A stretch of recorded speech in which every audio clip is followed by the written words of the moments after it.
o'clock and the button's been pushed and we're ready to go.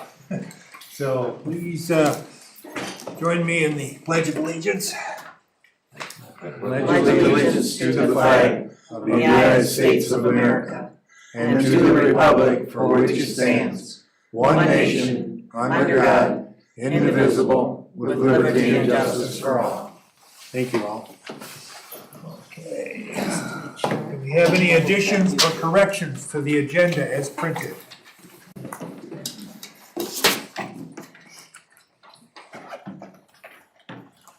Hearing none, I entertain a motion for approval. I'll make that motion. I'll support it. Okay, we have a motion Support it too. and supported for approval of the agenda. Any other discussion on that? Okay, hearing none, call for the motion. All those in favor signify by saying aye. Aye. Opposed, same sign. Okay. Minutes of January 13th, 2026, regular meeting. Again, February 10th? I got February 10th in my hand. I think it what? was the wrong date on the. Yeah, the agenda needed to be corrected. Okay, Oh, January 13th. See, if the January 13th were approved in these minutes for February 10th meeting. Yep, that was my error, my apologies. okay. So yeah, it should be the minutes of the February 10 meeting. So correct the agenda. We need a motion on that. Well, Pardon? I'll correct it, but We're gonna make a motion to Probably accept the not, corrections to the agenda as, Okay, if you want to, but like the revised agenda with the February 10th in there instead of the January 13th. if you'd like to, otherwise we'll just note the correction as a typo. What are you looking at? that'd be fine. What are you looking at? On the agenda. On the agenda. Right. Correct. Oh, I see, okay. Why don't you just note that? I shall. Okay, Okay. all right. Getting back to, let's see, we have, so I need to have a motion to approve the minutes with the correction. that I'll make the they're going- motion. That we're going to be February 10th, was it? Yeah, the minutes are correct. They do say February 10 on them. Right, on the agenda, okay. All right, we have a motion, properly supported, all in favor? Aye. Aye. Who supported that? carried. I'll support it. Okay. Tim supported? Sure. Sure. At this time, we will accept any public comment for items on the agenda. Seeing no hands, we'll move on. Business items, master plan review and adoption. And Kevin, you wanna meet us in this, or I think everybody's had a chance to look at it? Thank you, Kevin. I would like to say thank you. There's a lot of work that's gone into this and I appreciate it. I know everybody does. Yeah, so with the master plan updates at your last meeting, we talked about changing the commercial industrial classification and including it with the mixed use residential commercial classification. So since your last meeting, I've been making some changes to the updates to the text of the master plan, but we've also been working with our mapping partner to update the map. Most of that's complete, but just given, it would have been a rush to try to just double check everything. So we will have that back to you at your next meeting for a final review. It's here, it's cleared all the other hurdles and it's all been out for public comment and all that. Yep, so once it comes back to you guys at your next meeting, unless there's any other changes that you'd see, it would be good to approve. So we'll come back with the master plan and a Okay. draft resolution of adoption. All right. Next order of business, the data center regulations review. I'm sure everybody received copies of all the information that Kevin has provided us. Again, thank you for putting that together. A little late reading. there any comments on your webinar that anything? Yep, so, I don't remember if it was 2 or 3 weeks ago now, but the Michigan Township Association did hold a webinar for data centers. They serve a number of communities throughout West Michigan, so a lot of times their webinars tend to be fairly high level, but they did cover a lot of different items. They didn't go into depth about cooling and those sorts of things. They did identify, yep, there are different types of cooling. Really, I think from the Michigan Township Association webinar, my takeaway is like electricity, water tend to be the biggest concern for all of our communities. But there are tools that we can put within the zoning ordinance to capture those through, whether it be through a hydrogeological study for the water withdrawals. They did mention in terms of electricity for like electrical rate studies about the township requiring that as part of your review. I would struggle to see how we would review that as a local jurisdiction. I mean, the township always has the ability to hire other experts. That is something for you guys to consider. Otherwise, I think, after the MTA's webinar, reading through the sample provided by Township's legal counsel, and then other reading we've done, I don't have a lot of major concerns with that draft sample. I think the sample that legal's provided will cover most, if not all, of the major concerns we'd see with data centers. And then as a special land use, there's always the ability to require additional studies and different items. Really the feedback I'd be looking for from the planning commission tonight is to see if there's anywhere you'd like to be more specific, if there's anything within the draft sample that you wanna beef up, if there's any other requirements you'd like to consider requiring for a data center. But no major concerns to bring to the planning commission tonight. And again, we do not have any proposal at this point in time, correct? Correct, I have not received any calls or Okay, emails, so, I any mean- inquiries or applications. Gave us quite a bit of information. I personally would like to have a little more time to digest it. I don't know how everybody else feels, if they had Yeah, any it's a lot. comments relative to what was provided thus far. Yeah. Yeah, there's quite a bit, and it's interesting, it really is. I think, we bring up the effects on animals, apples, that type of thing? Bees, yeah. there was one, that was the one study that I didn't really read It's covered in here. completely. Okay, it is covered, okay. Impact on bees. On bees, yes, but on the other issues, so, that was, even dairy farms. yeah.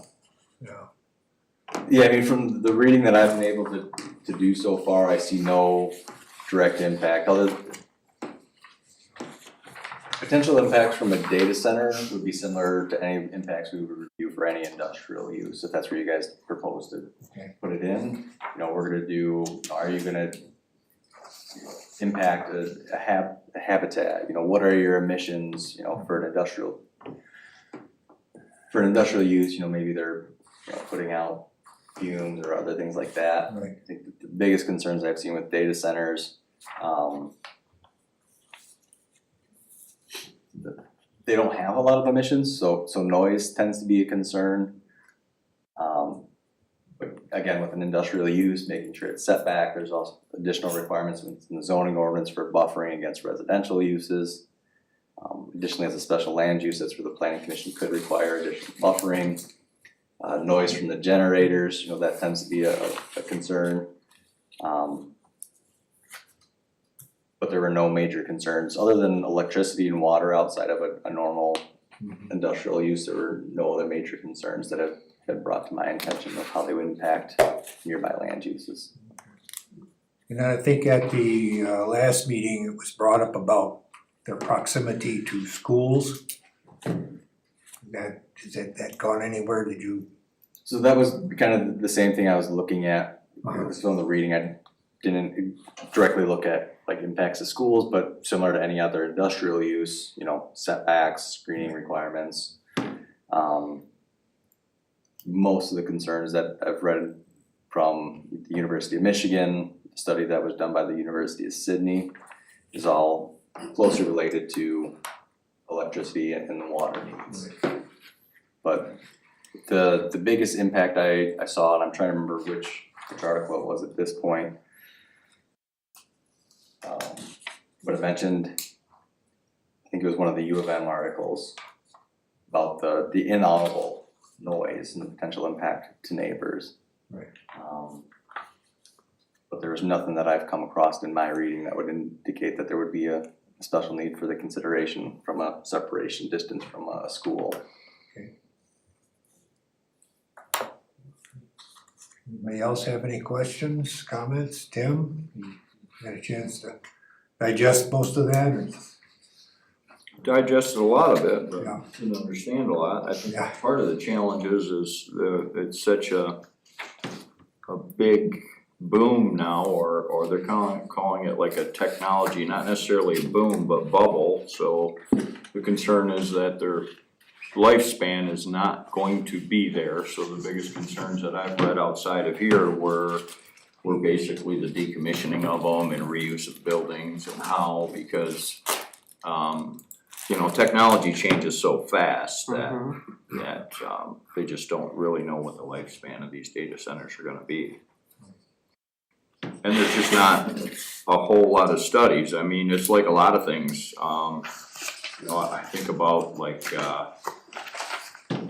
Roundup. Look how long everybody used Roundup, right? And then all of a sudden, how many years down the road as they're using it, then you find out the detrimental effects of Roundup on, you know, animals and humans, and I just don't know. But they're still using it too. Exactly, so, you know, that's my biggest concern on them, is there's just not enough data out there to understand what all the ramifications are. Obviously, we would wanna look at some type of decommissioning plan and see, you know, Sure. what they're proposing and then what we feel would be comfortable with. Mr. Chairman, Yes, I just have a question, kind of goes along with what Tim was saying. Do you know, Kevin, in that, do they talk about, like Virginia, for example, has a lot of them. How old is the oldest one? Or how many years have they actually been around? I don't know that one. I don't know the oldest one off the top of my hand. That was something they'd addressed in the Michigan Township Association's webinar. I'll kind of paraphrase. It's essentially, data centers aren't new. What's new are these hyperscale facilities that we're seeing. I think, if I remember correctly, there's already 44 data centers in the state of Michigan. So that's kind of how we talked about before, is, you know, when we talk about data centers generally, they can vary in size. You know, they can be an accessory use that's in, you know, the basement of an office building. Where a lot of the concerns we're seeing in a lot of areas is these hyperscale facilities that are taking up hundreds of acres of land. But yeah, there are already at least 44 data centers in the state of Michigan, if I remember the number correctly. So it's not that they're new, it's that the scale, especially, and I think that study from the University of Sydney kind of covers it a little bit, is that the AI, the generative AI, is really what's pushing this, both in terms of the size of data centers, but in terms of electricity and water usage necessary to support those facilities. That makes sense. I mean, just like you said, everything's expanding, but now it's really expanding at a rapid rate. Barb, did you have any comments? Nothing? Don? The only thing I can see as part of, might be at the very end of the conversation when in this area about data centers, we can gain a lot of information off other townships that are, you know, like Solon Township, Cedar Springs and that. They're gonna ask these questions before we get to them. I can definitely see if there's anything that Solon's created. And that's one of the obstacles that I've been trying to work through, is it's been rapidly developing, so there's not a lot of ordinances out that are easily defined within the state of Michigan. I've been able to find samples from other states. I think I was able to find at least one sample from the state of Michigan, but a lot of communities right now are in the same place as Sparta. Right now, of all the communities I work with, at least 5 of them are just starting their review. So it's something that is rapidly evolving for a lot of communities in Michigan. That's how I am. Yes, sir. I'm kind of with you. I think we need a little more time to digest the information we've been given, A, Right. and B, just to get more education on it. Like everybody's reciting, there's not a lot of data out there to pull from, but there's obviously pros and cons to it both directions. Just making educated decisions is the key thing in my mind. Other than that, no. Linda?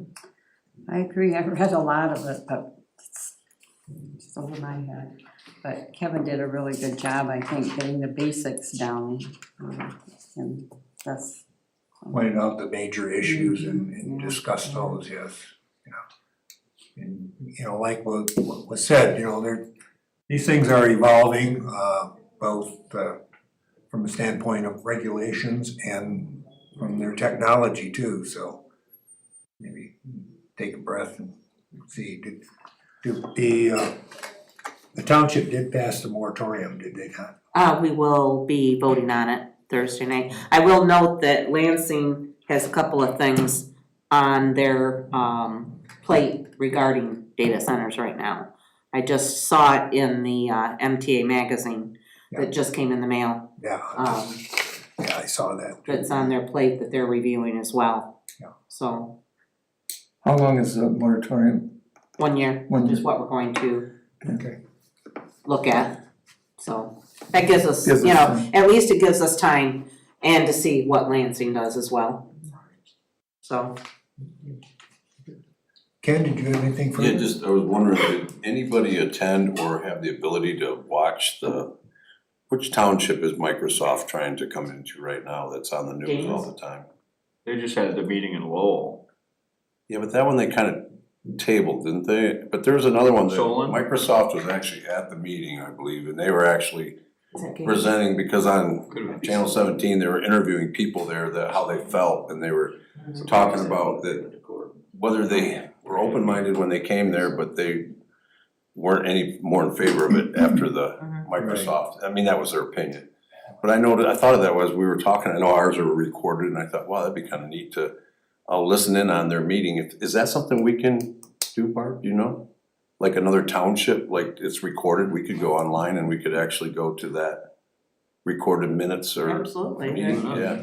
If they're available. Yeah, I mean, it seemed, I don't know, I wish, in hindsight now, I wish I would have taken the time to do that, Yeah. so. That's not a problem. Kevin, do you know which one that township it was? From a quick Google search, they have multiple projects in West Michigan, one in Door Township, one in Lowell, and one in Gaines. Okay. I think they had one like Montcalm County also. On the Okay. east side. Just go onto their websites and if they record their meetings, I'm sure Mm-hmm. it's part of their, transparency, and that's why we do it, cause we wanna be completely transparent. Mhm. And we do not, filter ours, we don't go back and edit any of our meetings. I wanna make that very clear. I know there are some municipalities that edit theirs, we do not ever edit any of our tapes.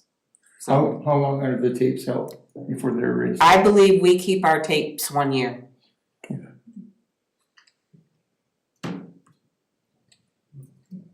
Anything else? I could be wrong, but I believe it's 1 year. Yeah, I was pretty sure it was Lowell Township that they came in. Yeah, well, they had to move to a bigger venue. They had yeah, that I do remember, they had a bigger venue because they actually said, this is getting too big, we gotta go to a gymnasium or something. Right. But then I thought there was another township, they actually were, like for a workshop, they were actually there like, almost like during the day. Like, it was like an open meeting that they just had at this, That might have been Gaines Township. I think it was Gaines. Cause I know Microsoft's representatives were there and they were trying to portray their side, I guess. I think they had to actually postpone it because there was so many people who wanted to Right. attend it. And I believe it was Gaines, they had That to could move it be, to a larger yeah. facility. There was a news article 7 days ago that Microsoft hosted discussions on the Gaines Township data center. Okay. I think you're both right, I think Lowell held one too, cause it was at the Fairway where I work, Okay. but it wasn't recorded. Oh, no kidding. But it was Microsoft that was hosting it, and they had it open house style, you could go around the room and talk to several different people, but the community feedback on the chatter board was not very favorable. That's what it seemed like most people that were interviewed from the news station, it was, they were open before, they weren't after they listened to the spiel, or as much. General consensus of opinion is to keep working on this, and if other articles become available that you think we might wanna take a look at, or if any of us find anything that wanna submit, more information, the better. So yeah, I've got a few notes, trying to find samples from some of the other communities. So I've got Solon, Lansing, Lowell, Door, Gaines, and then also Saline Township is places where I'll try to see if I can get a copy of what they're in development of so far. And I'm also gonna try to find some more information on the cooling methods, how evaporative cooling differences from a closed loop and air cooling systems. And then bringing back some more information. So there's a section within the current sample from legal counsel that talks about, shall meet it references some other state legislation. Right. So I'll try to get some more clarity on what those types of requirements would look like also. Would it be possible to maybe contact some of these communities that have them and have had them for a while? And see if there's any afterthoughts that they have, that, shoulda, coulda, woulda? That's where Saline Township's probably on my most, so Saline Township got, I don't know all the details, but my understanding is that essentially they got caught with, the words escape me right now, but prohibitive zoning, or, something they didn't allow, so they got sued and then settled in Right. court. So I think that's where if I can find a sample You're of kinda back what in they're with it. developing, it'll be a really good example of, hey, this is what we wish we had had in place before this came in. Yeah, that'd be helpful. And I would imagine the Township Association, MTA, would be They haven't put keeping any us up. thing else out yet. I believe they're working on creating a sample ordinance, but I don't know when that's gonna be released. Okay. Do you have a contact with them? With the Michigan Townships Association, not necessarily a direct contact. Probably something we can reach out to and say, we're interested in keeping up with it, and, if there's other information that they have that they'd be willing to share with us. No, definitely, that's where a couple of the articles came from, Right. the U of M articles, and that's every week, the Michigan Township Association puts out a newsletter. So I'm making sure to review that newsletter if there's any alerts or anything else that comes out to say, hey, we've got the data center sample ready. Sure. And then also reviewing the website for any available resources. Okay. Thank you. Mr. Chairman, I have Yes. just, there's one thing, I think in the article that I just gave to Dale is, they talked about, I'm gonna have this wrong, some kind of like gray zoning or something where like it was an old factory. And where it was like Brownfield That's it. redevelopment, that's been around for Thanks. forever. And I guess at the end of the day, I look at our township and I think about the data centers don't fit in the township for me, but they do fit in something like that where the utilities are already built for like an old factory or something that had been decommissioned and actually has the utilities, has the power, has the water capability, has the sewage. And I'm sure that the way we can transmit information and things like that, that those are better fits, in my opinion, than trying to put them in the bedroom communities and the residential areas that a lot of people, are living here and maybe commuting to. So I guess that's why I feel that there's a place for them. I know they're coming. I know they're gonna probably get bigger, but it's kind of like zoning correctly. You almost want to put them in the right spot or give them an opportunity to go in the right spot. That's a better fit, that's my opinion. Yeah, I don't know if there's still funds available for brownfield redevelopment, but I would assume that they are.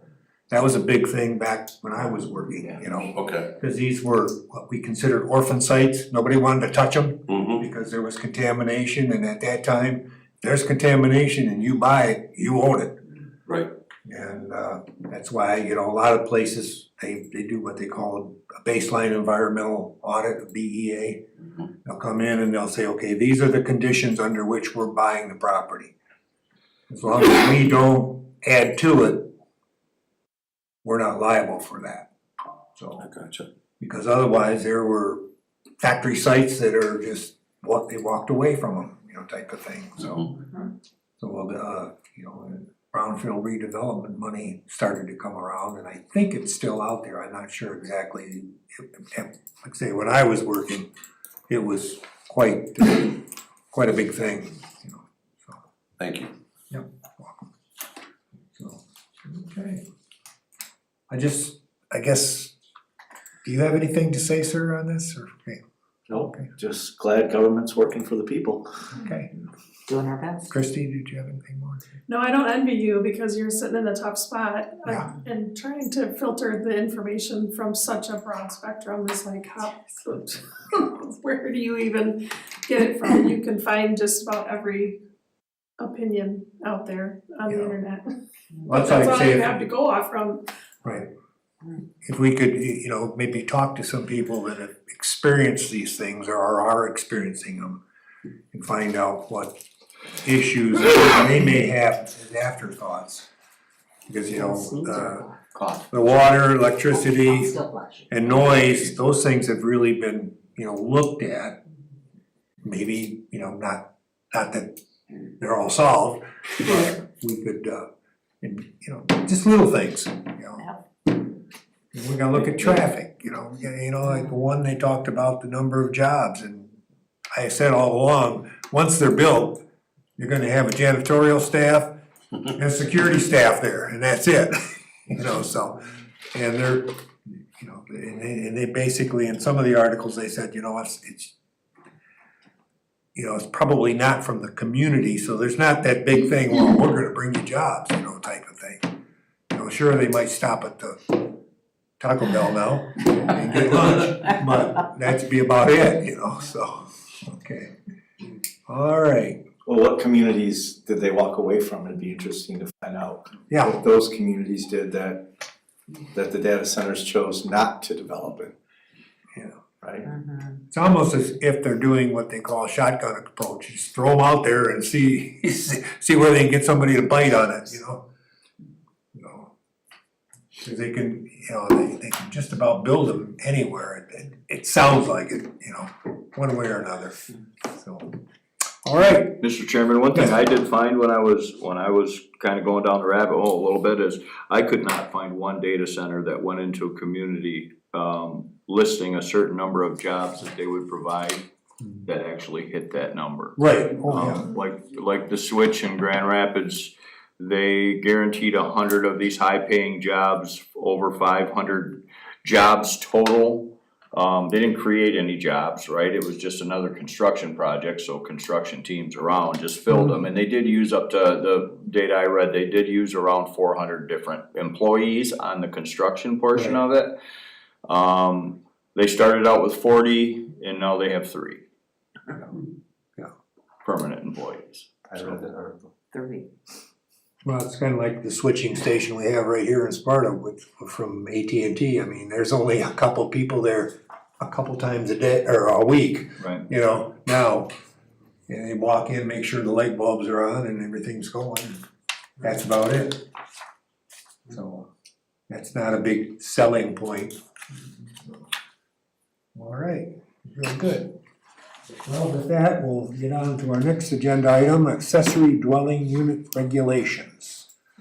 And again, Kevin, you wanna lead us into this one? So, Home Home occupation. occupation. oh, home occupation. Yeah, threw me for a second too. Yeah. Hold on, hold on.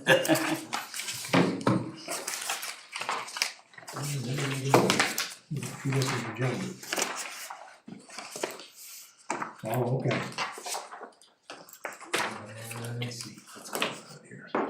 Okay, yes, home occupation.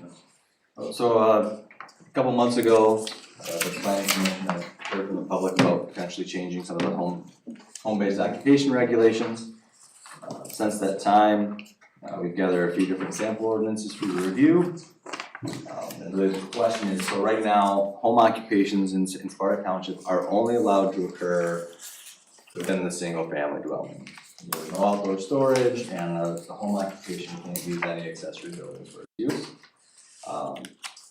If you wanted to expand occupations to include sole contractors, electricians, remodelers, if you did want to allow for portions or all of an accessory to be used as part of a home occupation. Just looking for some of that feedback. Within some of this language, we did find, we had Allendale, Jamestown, and Chester Township. Using some of the language similar to Chester Township, they differentiate between a home occupation. So home occupation only occurs in a single family dwelling, then a home-based occupation. So home occupation, only in a single family dwelling is used by right, then a home-based occupation can take part in an accessory building, but that's a special land use. Really trying to get some feedback from the commission on where you'd like to go with that. I guess, much pleasure. I think we should allow, I mean, as long as, I believe the home base is the way to go. I mean, a lot of people work from home. I mean, I'm thinking of a guy who works on lawnmowers or does plowing, or even ladies who do home ceramics or sell stuff online. They've gotta have a place to store their stuff, and let's say they have a she shed or, a pole barn that they work their stuff out of. It's not like it's sitting out in the yard, or anything. Right. And I know we have a number of people that do it already. Right. So we might as well just make it legal for them. I mean, I don't see where it hurts anything, You're not gonna be able to police all of this, you're just not. Right. And to have people come in and say, oh, this person is doing this, well, you can't go over that person and then not the next. Right. Then he's gonna say, well, fine, but this person, that person's doing it too. Who's gonna be the person to go around giving out the citations? I mean, come on, it's hard enough for people to make ends meet these days anyway. So I think it's only right that we do it,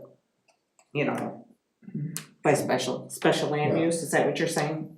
Right. That's the draft that we put Yeah. to the plan. I mean, as long as they're keeping it within the building, accessory building, and, it's not an unsightly thing where a neighbor's gotta look at a whole bunch of garbage out in the yard, and that's my opinion. Yeah, there was one of the sample ones they had something about non-conforming use. Mhm. So is that something that we would like kind of try to take an inventory on? Or how would that work? That's a good question. I would recommend not including that. There's no evidence that I've ever seen that a home occupation's ever been allowed to not occur in the building. So with a normal legally non-conforming use, we have to be able to see that that was permitted at some point before the zoning ordinance. So within Sparta Township, you have to go back at least 26 years, if not longer, to have somebody that's where I don't know what the zoning ordinance was before like 1999.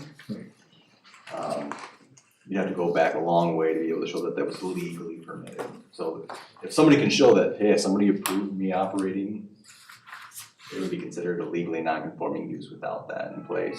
But in the absence of any regulations, some of these things may be. No, so the zoning ordinance is permissive, so unless the zoning ordinance allows for it, it is prohibited. The language that I had saw with that non-conforming use is essentially they pick the date and say, hey, if you had a home-based business before this date, Right. you're good to go. My concern is there could be a lot of not permitted home-based occupations right now that aren't gonna be able to meet the current standards. And there could be some potentially really negative things, whether it's storage of junk, trash, or other items. If that's something you wanted to include, we would have to look at it, but I would be really hesitant that Okay. you just, Just, yeah. like I say, in my reading of it, I saw that in there, I didn't know how that would come into play. So- Yeah, I mean, that's where too, is if, let's say we run into somebody, not everybody in Sparta Township is gonna know that this is allowed, maybe they are running a non-permitted home occupation. If that comes to our attention, we're able to present them a path, if this is adopted, to come into conformance with your zoning ordinance, and then allow them to continue their business. Tim, you have anything to add on this?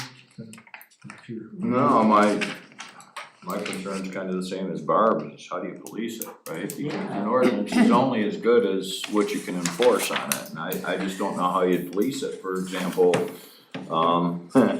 maybe I'm calling myself out here, but you know, for example, the equipment that my company uses in the construction process, well, that all sits on my property, but it's not my company's equipment, it's mine. And I'm not doing anything wrong, because I'm not necessarily leasing it to the company, I just let them use it. So, I mean, the problem is there's ways around all of it. For example, an electrician, all that stuff may be his personally, right? If he uses his pole barn for storing all of his lights and his lift and fasteners and wire and conduit, whatever, that might be all his personally. It's not the company's till he throws it on the truck and takes it to a job site, right? I mean, so he may have his own personal inventory, but it doesn't become that. And he uses his own personal inventory to stock his company afterwards. So it's not, once again, it's not the company stuff until it's on the truck and Until he sells it to the company. and heading it out, yeah, so. But yeah, I think there's gotta be some criteria put on it for some of that stuff, for storage and things like that. I mean, every vehicle that sits on my property, they're mine, but they're all used for company work, just because I found it's better to take the mileage right off than So did you look at the draft of the ordinance?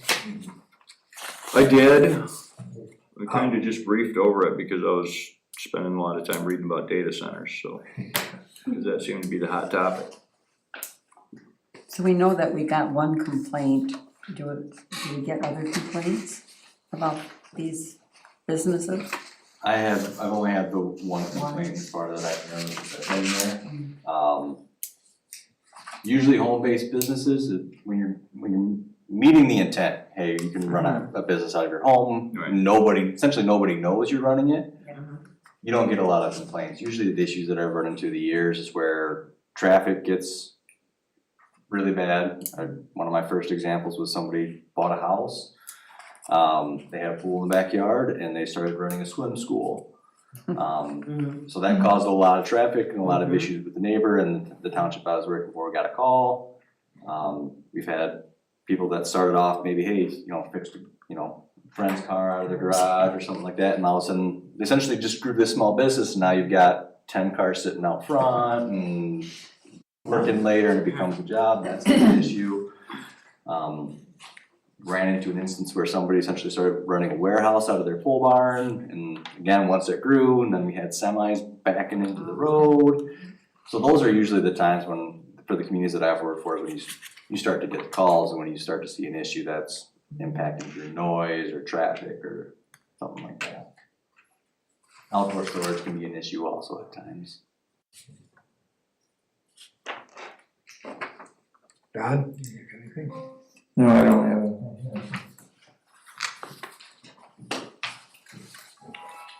You're on. The only thing that I have to weigh in on is the floor area, maximum floor area that you've got. Overall, I think, Kevin, you've got a great document here, and I think it meets the outline, or meets what we're after. Like I said, the only thing I'm questioning is the 25% of floor space or floor area of a dwelling unit. And then also the 1,234 square feet of an accessory building. Are those numbers adequate? Are they too low? They're too high? I don't know where the numbers came from.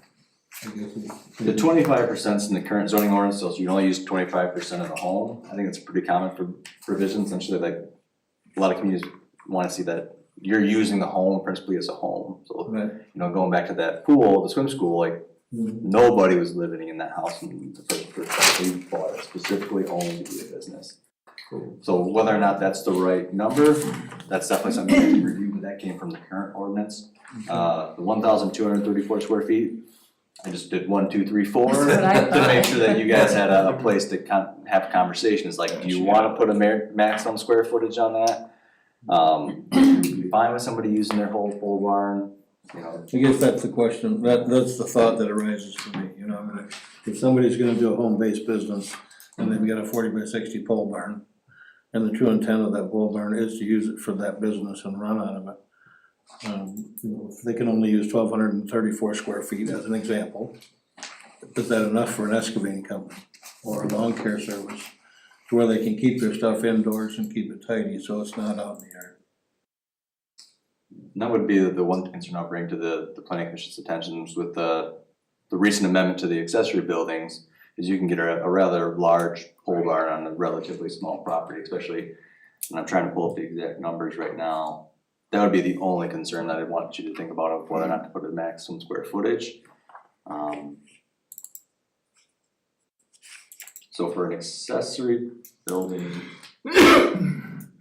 on a 2-acre property, if somebody didn't have an attached garage, they could have a 4,400 square foot pole barn. So if you were to allow them to operate out of a whole accessory building, I mean, that's the size of a small industrial operation.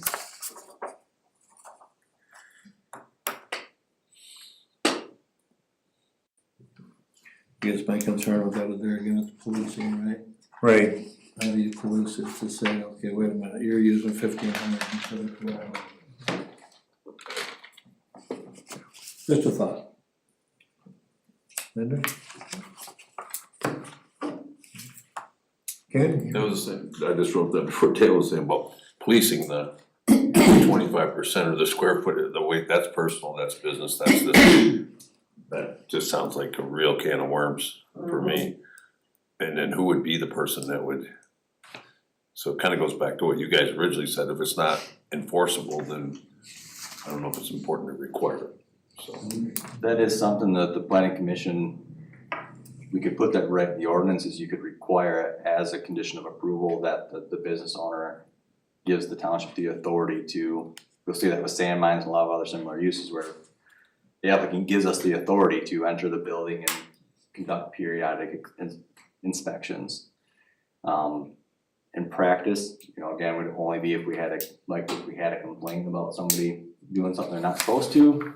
But if that was to happen, we'd at least have the authority to come inspect and make sure that they're only using the square footage allowed.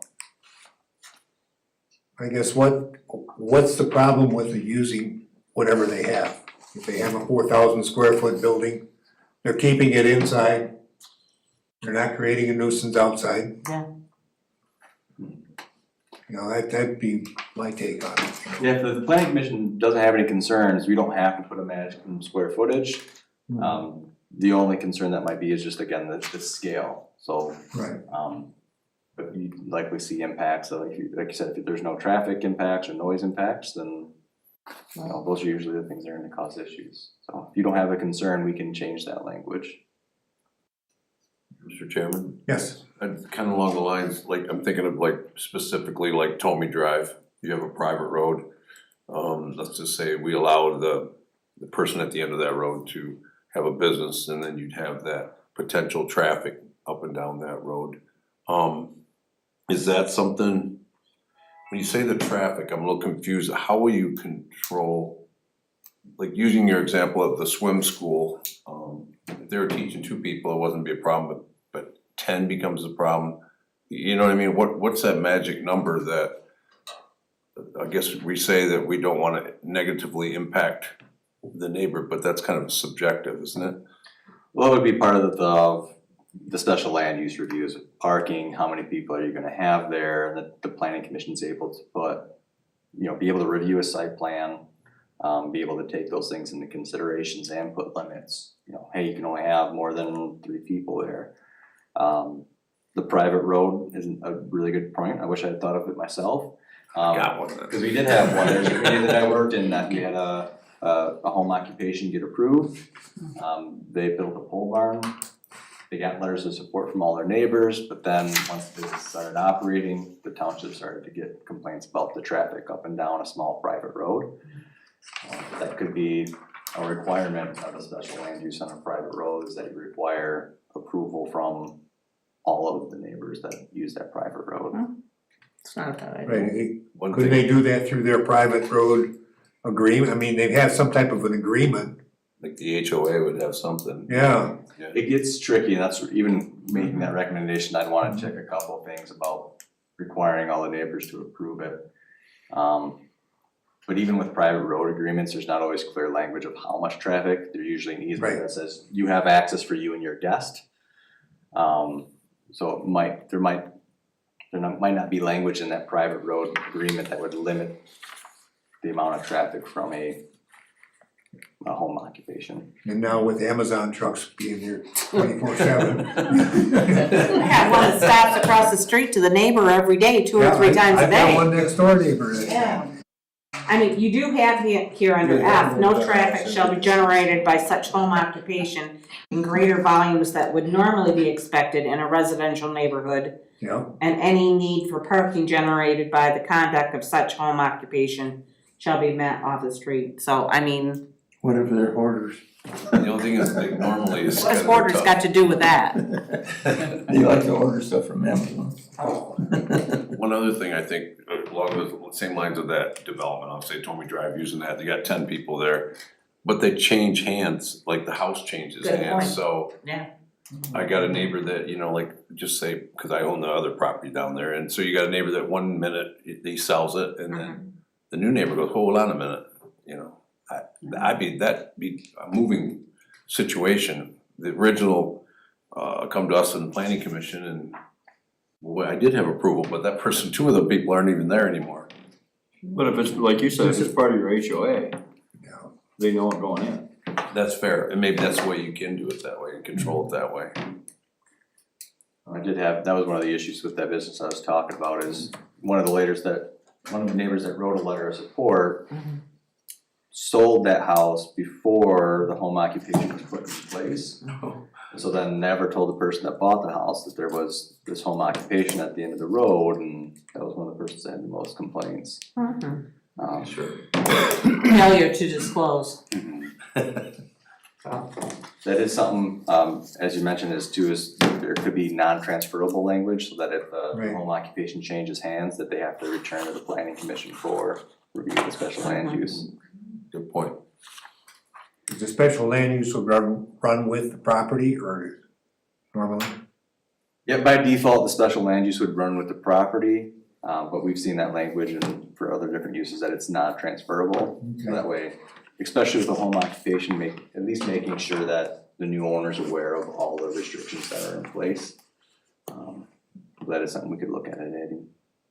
I think that would be one way of potentially stopping some of those issues later on to bite us.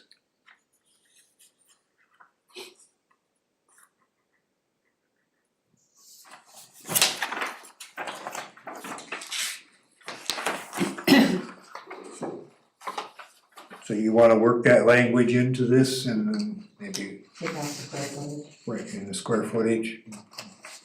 Yeah, I can take off, remove maximum square footage. I do have a couple other questions if you don't mind. Sure. So I know one of the requirements in there is that it's family members only. It is possible, we've seen in some communities where they'll allow maybe 1 or 2 people that aren't family members. Is there anything that you would wanna change with that language?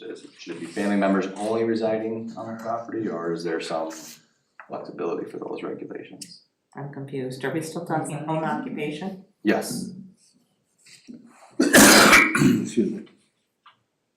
You have a beauty salon in your house and Oh. 2 chairs. Oh, okay. You have 2 chairs. Or if, like if one of the things in here is an excavating company, right, you could run that out of So there. you're looking at Well, an employee. excavator, is he gonna have, they're probably not gonna be all family working in Okay, that sorry. company. No. For a minute there, I was like, what? You know, Okay, I'm thinking like electrician or a plumber might have an apprentice, yeah, gotcha, you know, so I think we have to have some flexibility in there. but yeah, To what extent, I guess is up for debate. Because with more people outside the thing, you're gonna have another vehicle there parked, exactly, yeah. you know, so. Now, is the intent for that to apply to both scenarios, the home occupations and home-based businesses? Is that where we make the defining line? There could be, part of it is that home occupations used by rights, family members only residing, but then if you wanted to have non-family members, you're required to get the special land use for the home-based occupation. That way we could deal with the traffic and parking and, or at least highlight that to them. And correct me if I'm wrong, but I think we just kind of went through that with the young lady, right? Just last year, and I forget her name. Oh, The barber. Yeah. The hairdresser that wanted to put a chair in her Yeah, On 10 Mile Road there? Yeah, was it a chair or a sign? chair. both. It was both. Yeah, it was actually both. Yeah, she wanted to do a one-chair salon in the home. But I don't know how, I mean, how do they know if you don't have You don't. 3 friends over Right. having coffee? I mean, come on. There again, it's back to the policing issue. Yeah, it's, How do you control it and how do you Yeah. police it?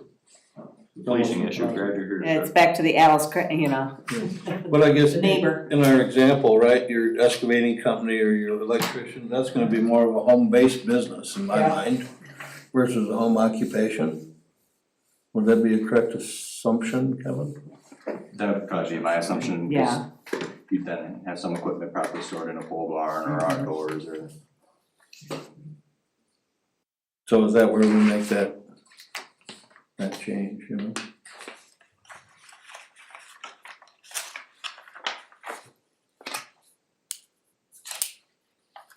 Change meaning employee.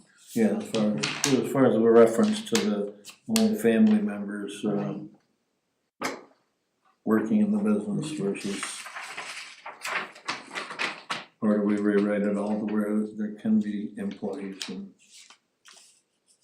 put some kind of restrictions on it for number? How big a can of worms do we wanna open?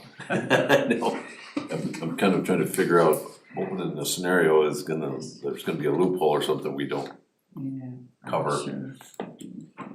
I've got samples that I can bring back from other communities where they do allow some, sometimes it's a number, they say no more than 1, no more than 2.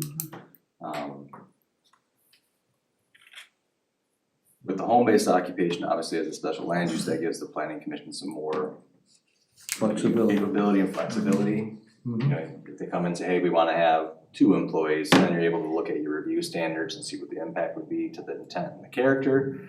Or maybe if they say, hey, I wanna have 20 employees, you might say, well, that's not the intent and character of a home occupation. Interesting thought or concept in that vein. Most hairdressers don't have employees. They rent out the chair, right? So is that a moot point to start with? They wouldn't be considered an employee if they're renting a chair, right? Right. That's where, as a zoning administrator, I would say, what's the intent of this language? And if somebody had a 4-chair salon and they were renting out 3, I'd say that's not the intent of this language to run a home occupation. If it was, that's how the regulations were written. I feel like renting your home out would fall into a different trouble spot in zoning and ordinances, right? It's- If you got enough to maybe bring us back another draft of this thing. If you've got some supporting ordinances that we could look at, that'd be great. I have two other questions for you. Okay, Where they're allowed, so right now under the current sample you guys have, they'd be allowed in Ag 1, Ag 2, and R1. But we didn't allow them in R2, which is the medium density, R3, which is medium high density, or R4, which is a mobile home park. no, we don't want them in mobile home parks. You Keep them don't, in Ag 1. They wouldn't have enough room. yeah. Definitely not, I and, mean, most of mobile home parks have a parking issue anyway. well, and they have their own regulations. Right, exactly. And then outdoor storage, would you want to allow any outdoor storage or just completely prohibit outdoor storage? Tim, you got a building big enough to store all your personal equipment in? Screened? Well, what do you mean? It's my personal equipment. The one thing, if I could add something there to the maximum allowable square footage, cause as I'm sitting here thinking and where we're allowing them, like with the way we just adapted our new accessory building ordinance, I can throw almost a 40,000 square foot building up on my property now. You've got As an property accessory though. building, right, but think about how much you can run out of a 40,000 square foot building and how well my neighbors would like that.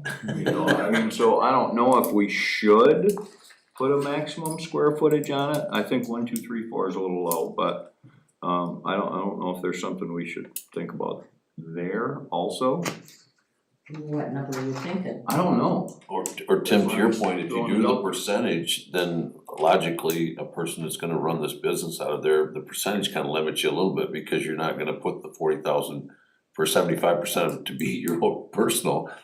And so I guess you're kind of calling your bluff on that. If they're willing to Right. put that building up, realizing that they can only use 25%, then although it'd be very tough to enforce, at least it would be there. That's a good example you bring up. Right, and the whole financing structure to build it would be totally different, whether it's personal or business or. Right. Well, I can think of an example right 25%. now where it was not even used for what it was originally said it was gonna be used for, so that's probably a good idea. Yeah, but that idea changed after the fact. Yeah, That's how well. it's told. I'm not gonna go there. You brought it up. I know I did, I opened a can of worms. So, Yeah. 25, 35, what? I don't know, but we're not approving the ordinance tonight, so I think it's something to kind of think about and ponder on a little bit before our next meeting and we look at it, cause, What do you think, Kevin? Well, give us or your do you think it's an opinion. issue? I mean, Obviously, putting in there that we could inspect would help. So if we put in 35% I or would be- more than 35% of the building, I would be cautious about using a percentage. Okay. So, for example, that's good for to know. accessory dwelling units, one of our communities, that's what they originally did, said, oh, you can only use, so much percentage of an accessory building. okay, The issue they ran into is when people were trying to convert existing accessory buildings into accessory dwelling units, well, now you've got a 1,000 square foot pole barn, but you can only use 25% of it. So people were having to build bigger buildings, and it didn't match the intent. okay, So if we're gonna put in a maximum, I would recommend using a square footage. okay. 1, 2, 3, 4. 5, 6. Square footage. Yeah. You're saying, Kevin, that you were gonna bring some examples of other townships that have the same already in place? And you were kind of saying that they don't have, go by percentage, most of them? Like other ones that you represent? With the percentage, that was a example like an accessory dwelling, for an accessory dwelling unit, they limit it to the size of a percentage. But I can definitely look at more samples to see if there's other communities that have. I would say, what the right number is I don't know. I mean, my concern from an enforcement perspective is gonna be, a lot of times we're not gonna be inspecting unless there is an issue. But when there is an issue, having tools to be able to say, okay, the intent was never to have a 40,000 square foot manufacturing space. So at least having something to be able to hold people to does make it a lot easier for us. Cause I think about that with like CNC machines and stuff like that, I mean, one guy can set them up and program, and, I mean, how many employees did you have when you were running it down at the shop, and how much square footage could you take up of, especially now the more advanced stuff are, I mean, a guy could run quite an operation out of a 30,000 square foot pole barn on his own property. I may have known someone that was doing a pretty good business out of an industrial building that was 4,000 square feet out here in Sparta. Then you're talking about a noise ordinance, and then you're talking about a parking issue, I and, mean, you know, yeah. in this instance I'm referring to was on the Henley property. So- So it was zoned industrial and it was Yeah. permitted use. Mhm. But from a size perspective standpoint, that was a 4,000 square foot building. Okay, And, I mean, you had a pretty good little operation out there. Did we outgrow it? Absolutely. And to your point, that is correct, right? I mean, you can do a lot there, and if it is in an R1 zoned district, you're gonna have complaints, because there is noise associated. Cooling towers and no different, in some ways, no different data centers, right? Which is why they put this stuff in industrial okay. areas. 3D printers. 3D printers and sell a lot of widgets on Amazon. Yeah.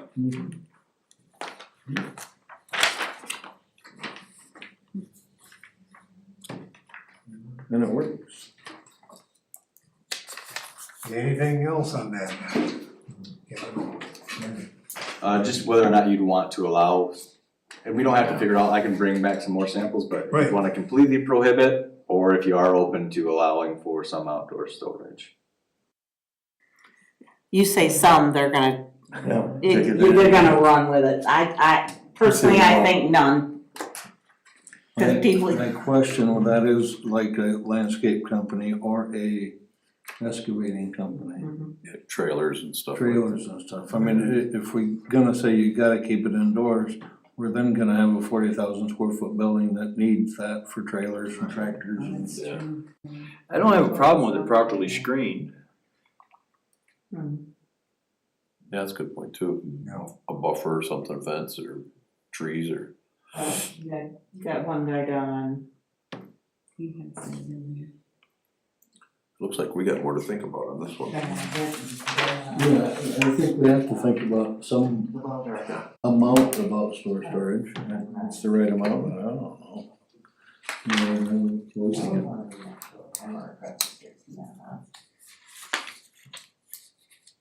That will be one thing too for the, just to make sure, is as a special land use, they will have to prepare site plans. Right. So they have to show, hey, this is where the storage area is gonna be, this is where the screening is gonna be. With that in mind, something that I didn't think to include in the memo, but you know, we talked about site plans and that gets a lot more comprehensive if we're talking about what's only in the zoning ordinance. For at least one community, and I believe it's Jamestown, they'll allow for a sketch site plan. So it still has to have a lot of details, yeah, you're gonna have these trees, you gotta be able to see, hey, I'm gonna have an outdoor storage area that's 20 by 40. But then it's not required to meet that same level of a formal site plan as required by the zoning ordinance. So if that's something the planning commission wanted to consider, we could put provisions in to allow for sketch site plans. I just did that with one of my communities on uses where by default, it's a sketch site plan, but then it has to go in front of the planning commission, and depending on the size of the use, the planning commission would retain the authority to require a full site plan.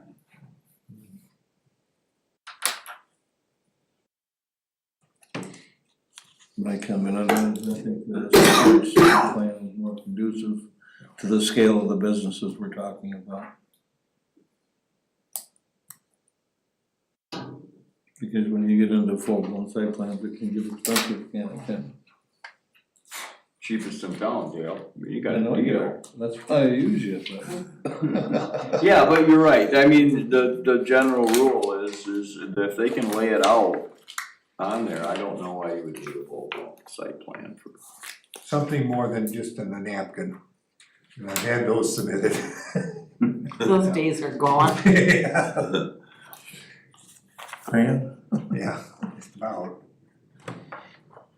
But I would guess as long as it shows everything that we want on there.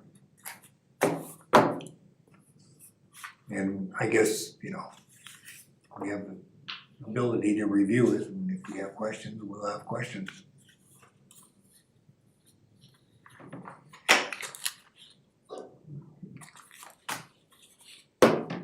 I have no other items to bring to the planning commission's attention.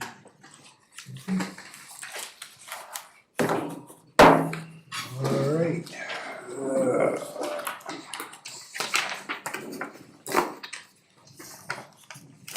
Okay, I guess now, is there any more public comment for items on or not on the agenda? So, with that, no?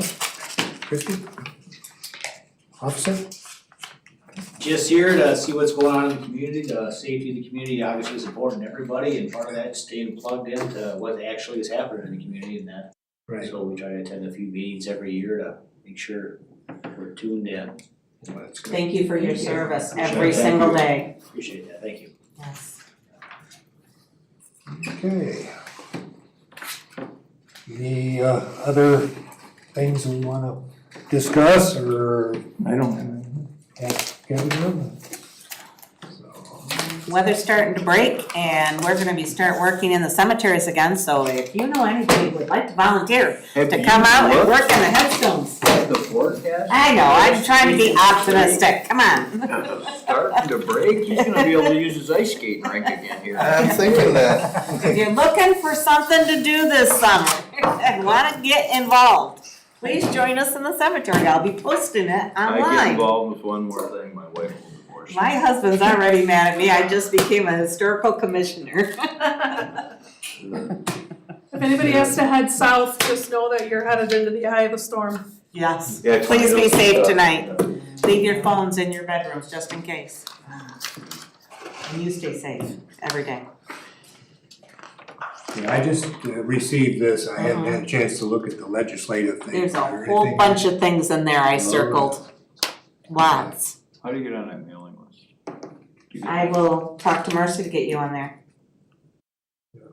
There's federal things coming down too, I just heard Tell talking me it's to about clean this headstones first. week. Electricity. Tell me it's to There clean you go. headstones. If I volunteer to do that, I might There's just start federal chiseling things one of my own. that are, coming too, if you're talking about the data center stuff. Yeah, There's some federal things that they were talking about today too, that they're working on related to electrical,